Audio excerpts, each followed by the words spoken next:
오늘 우리가 읽는 이 6장의 내용의 형식은 어떤 형식을 취하냐면 마치 하나님께서 법정에 이스라엘 백성들을 불러들여서 서로 변론을 하는 그런 모습을 취하고 있다는 겁니다. 1절에 보면 이렇게 말하죠. 너희는 여호와의 말씀을 들을지어다. 너는 일어나서 산을 향하여 변론하여 작은 산들이 내 목소리를 듣게 하라.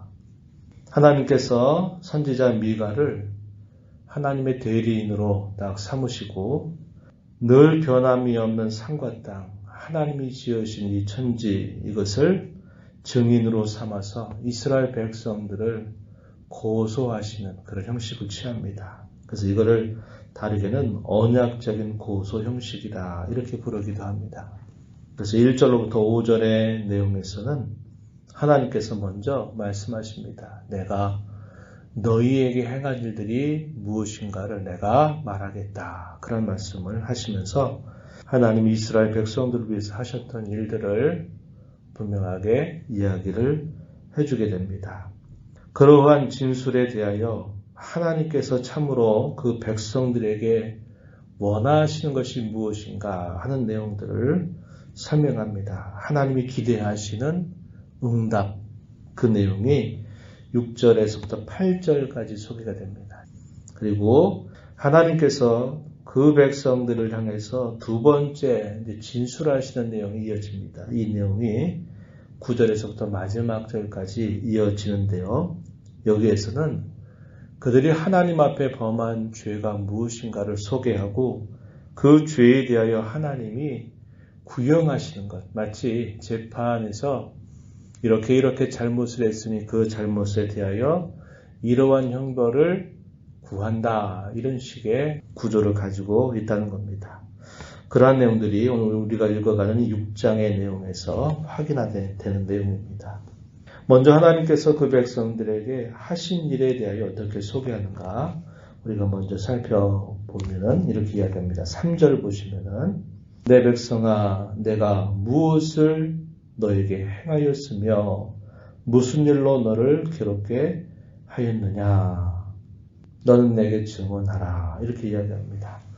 하나님께서 그 백성들에게 무엇을 행하셨는지 또 그 백성들이 하나님 앞에서 도대체 무슨 이유로 인하여 하나님을 향해서 원망하고 불평하는지 그것에 대한 질문을 던지고 계십니다. 그리고 설명하시는 말씀 4절에 보면은 하나님께서 그 백성들에게 하신 일에 대해서 애굽 땅에서 그 백성들을 속량하신 일, 그들을 구원해내신 그 일을 행했다라는 사실을 말씀하시고 하나님께서 그 백성들을 인도하시기 위해서 모세, 아론, 미리암과 같은 사람들을 그 백성 앞에 세워서 이끌었다는 것을 이야기하죠.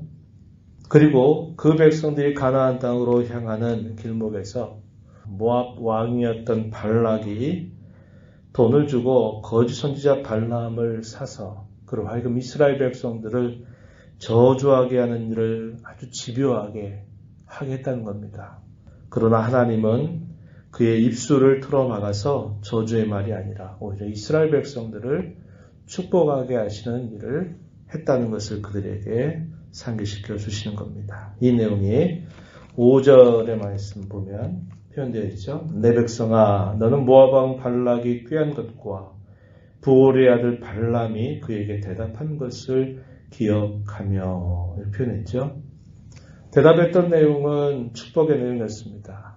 3번 저주를 꾀하는데 하나님께서 이스라엘 백성들을 축복하고 예언하게 하신 내용은 무려 4번입니다. 그래서 하나님이 얼마나 그 백성들을 위하고 계시는가 하는 사실들을 분명하게 보여주었다는 겁니다. 그리고 그 이후에 그들의 백성들의 모든 가나안에 이르는 여정들을 주님께서 인도하셨다라는 사실을 그들에게 이야기하시죠. 5절 중반 가서 보면 시딤에서부터 길갈까지의 일을 기억하라 이렇게 말합니다. 애굽에서 건져내셨고 그들을 약속의 땅 가나안으로 이끌어 가셨던 모든 일들을 그들에게 이야기하십니다. 뭘 말씀하시는가요? 내가 너희에게 해준 이 일들은 내가 너희를 구원해 낸 일이다. 너희를 지키고 보호한 일이다. 너희를 인도했다라는 사실을 하나님께서 이스라엘 백성들에게 들려주시고 계신 것입니다. 그러나 이스라엘 백성들의 문제는 뭐냐? 하나님께서 하신 일들을 잊어버렸다는 것이죠.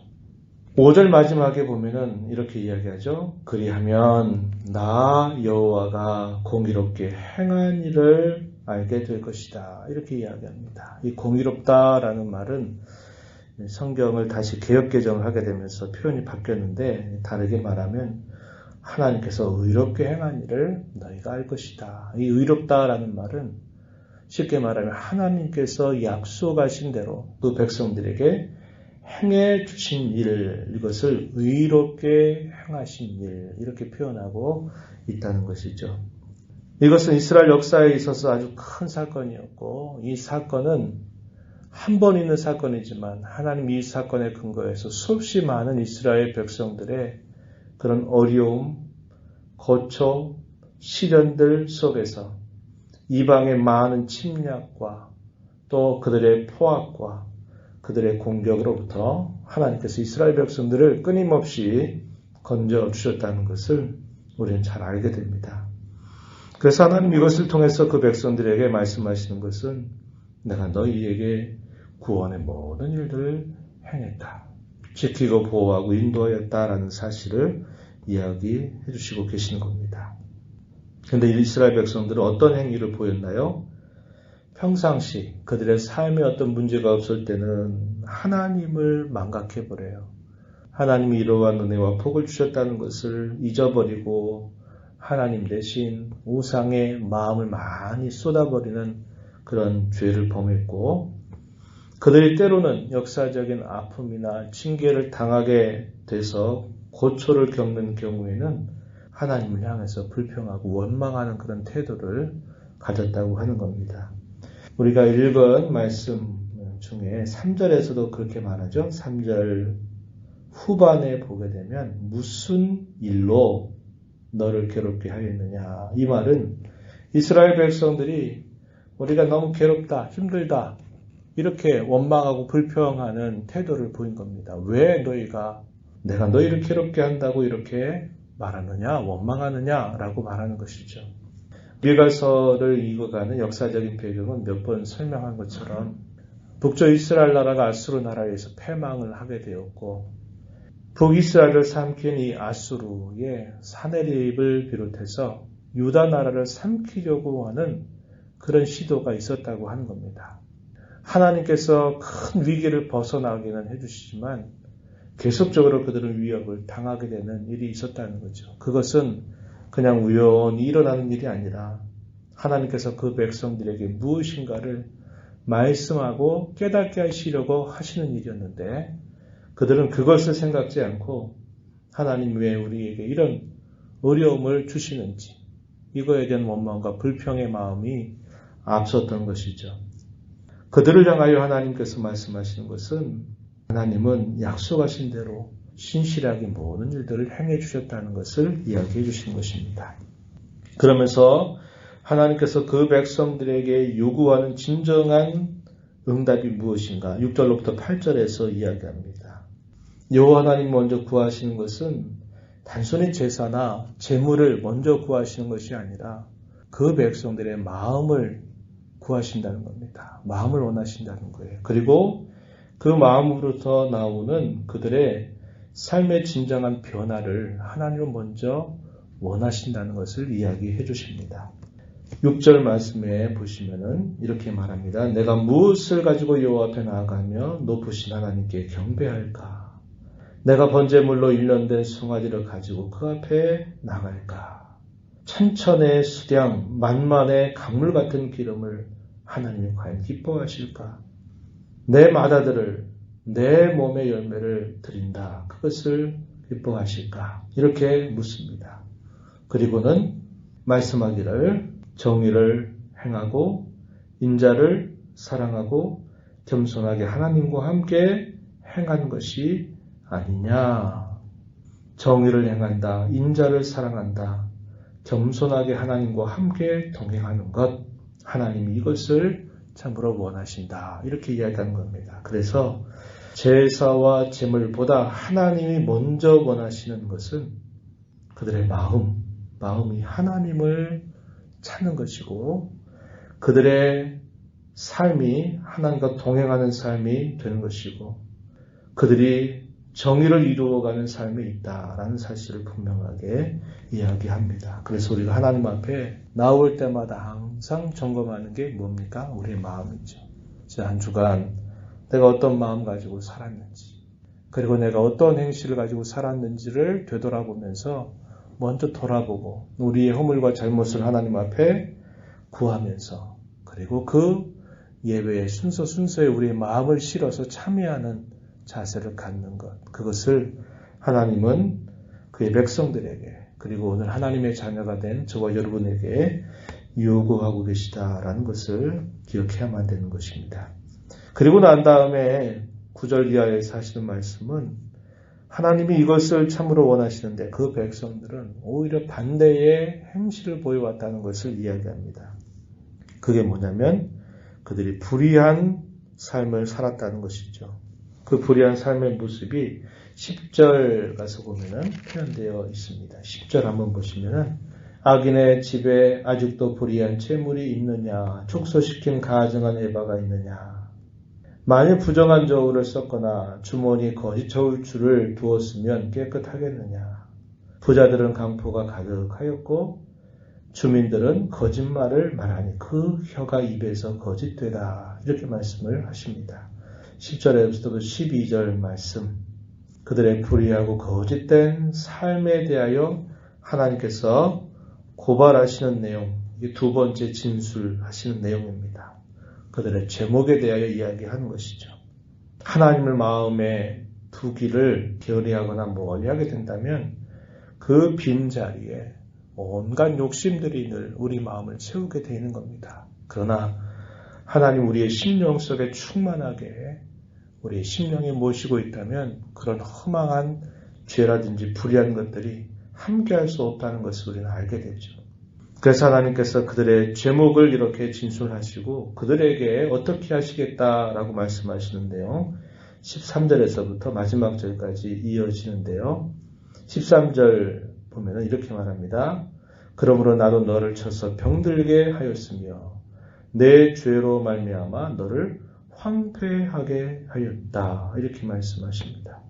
16절에서도 마지막 절 이렇게 말하죠. 너희가 오므리의 율례와 아합 집의 모든 예법을 지키고 그들의 전통을 따르니 내가 너희를 황폐하게 하며 그의 주민을 사람의 조석거리로 만들 것이다. 너희가 내 백성의 수욕을 담당하게 될 것이다. 이렇게 말씀하시고 계신 것입니다. 이 말은 그들이 무엇을 하든지 결국 공허함이 남게 될 것이고 진정한 삶의 결과가 없게 될 것이라고 하나님이 하시는 말씀의 내용입니다.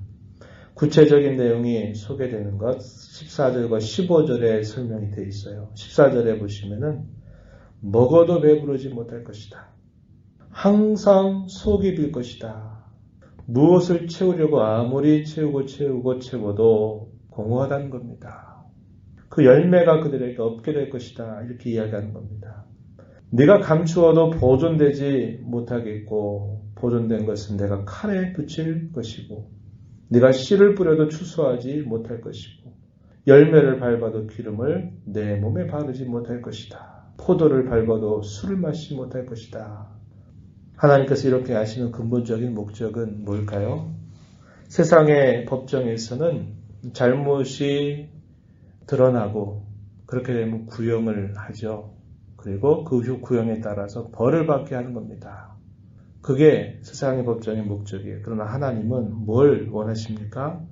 그들을 벌하시고 끝내버리시는 게 아니라 하나님께로 다시 돌아오게 하시려고 하는 그 목적을 두고 하나님은 자기 백성들에게 이렇게 말씀을 하시는 것입니다.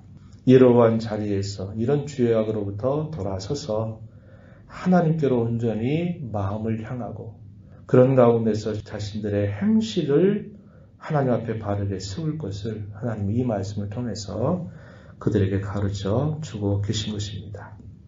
우리가 이 말씀을 오늘 이 주일 새벽에 읽으면서 하나님 앞에 나올 때 우리의 마음이 무엇보다 중요하다라는 것을 다시 한번 깨닫게 됩니다. 우리의 마음을 하나님께로 향하고 또 우리의 삶의 모습들을 하나님 앞에 돌아보면서 무엇보다도 하나님께 우리의 모든 허물과 죄와 실수, 잘못을 하나님께 용서를 구하면서 하나님께 우리의 마음을 쏟아내는 일이 우리가 하나님 앞에 예배하는 가장 중요한 첫걸음이다 라는 것을 배우고 하나님 앞에 나아간다면 하나님께서 언제나 우리의 모든 허물과 실수와 잘못을 용서하시고 우리를 회복시켜 주시고 우리를 새롭게 하시는 것을 우리에게 베풀어 주실 것입니다.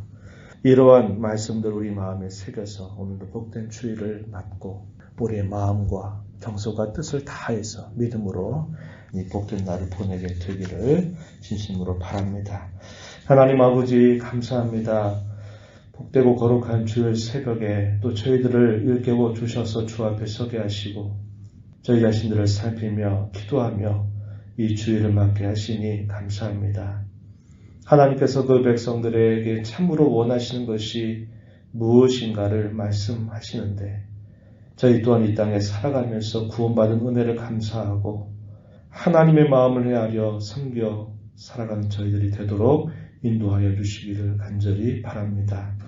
오늘도 아버지의 은혜를 사모하고 주 앞에 나온 모든 심령들에게 그 은혜를 더하여 주시옵고 기도 가운데 하나님과 깊이 교제하는 복된 시간이 되도록 이끌어 주옵소서. 귀하신 예수님 이름으로 기도하옵나이다. 아멘.